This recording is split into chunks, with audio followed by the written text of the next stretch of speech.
Voice of Tamil 24. 1990களில் முன்னணி நடிகையாக வலம் வந்த நடிகை மனிஷா கொய்ராலா பாலிவுட்டில் பல படங்களில் நடித்திருந்தாலும் தமிழ் சினிமாவிற்கு இயக்குனர் மணிரத்னத்தின் படம் மூலம் பம்பாய் திரைப்படத்தில் அறிமுகமானார். தமிழ் மட்டுமல்லாமல் தென்னிந்திய மொழிகளான தெலுங்கு மொழியிலும் நடித்திருக்கக்கூடிய இவர் வெப் சீரியலையும் விட்டுவிடவில்லை. குறிப்பாக சஞ்சய் லீலா பன்சாலி இயக்கத்தில் உருவான வெப் தொடரான ஹீராமண்டி தொடரில் நடித்து மக்களின் வரவேற்பை பெற்றார். புற்றுநோயின் தாக்கத்தால் பாதிக்கப்பட்ட இவர் பணம் இருந்தும் தனக்கு உறுதுணையாக இருந்து உதவ உறவுகள் யாரும் இல்லை என்று பேட்டி ஒன்றில் சொல்லி பலரது கவனத்தையும் தன் பக்கம் இழுத்து கொண்டார். இதனையடுத்து தற்போது புற்றுநோயின் தாக்கத்திலிருந்து வெளிவந்திருக்கும் இவர் அண்மையில் பேட்டி ஒன்றில் கூறிய விஷயம் அனைவரையும் அதிர்ச்சியில் தள்ளியது. இதற்கு காரணம் திரையில் நடிக்க வந்த புதிதில் இவர் நடிக்கக்கூடிய படுக்கையறை காட்சிகள் மற்றும் ரொமான்ஸ் காட்சிகளில் நடிக்கும் போது ஒருவிதமான தயக்கம் ஏற்பட்டதாகவும் இந்த தயக்கம் சிறிது பயத்தையும் அவருக்கு ஏற்படுத்தியிருந்ததாகவும் கூறினார். மேலும் நடிகர்களுடன் ரொமான்ஸ் காட்சிகளில் நடிக்கும் பொழுது எனக்கு அளவுக்கு அதிகமான தயக்கம் மற்றும் வெட்கம் இருந்தது. இதனால் ஒரே காட்சியை பலமுறை டேக் எடுக்க வேண்டியிருந்தது. இதனால் எனக்கு மட்டுமல்லாமல் ஒட்டுமொத்த படக்குழுவுக்கும் சிரமம் ஏற்பட்டது.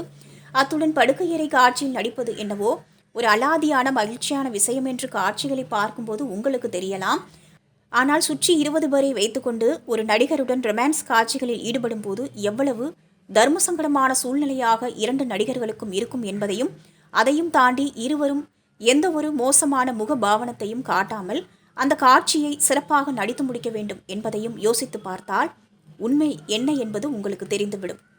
அந்த அளவுக்கு ஒரு மோசமான அனுபவமாக அந்த காட்சிகளை படமாக்கும் போது நடிக்கக்கூடிய நடிகர் நடிகைகள் இருவருக்குமே அப்படித்தான் இருக்கும்.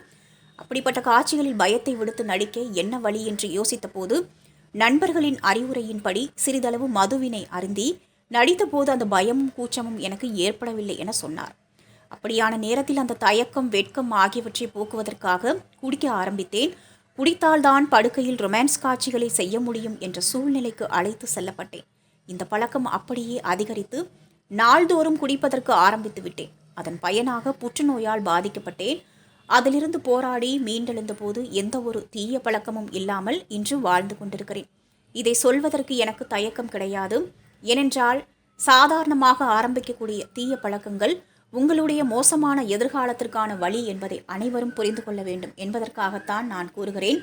எனக்கு கிடைத்த மருத்துவ சிகிச்சைகள், எனக்கு கிடைத்த பண வசதி எல்லோருக்கும் கிடைக்குமா என்பதை என்னால் யோசித்து பார்க்க முடியவில்லை. ஏனென்றால் அவ்வளவு பணத்தை கேன்சரிலிருந்து வெளிவர செலவு செய்திருக்கிறேன்.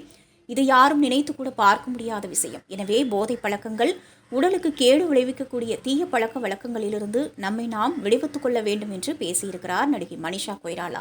நீங்க பார்த்துட்டு இருக்கிறது Voice of Tamil 24. Like, share and subscribe.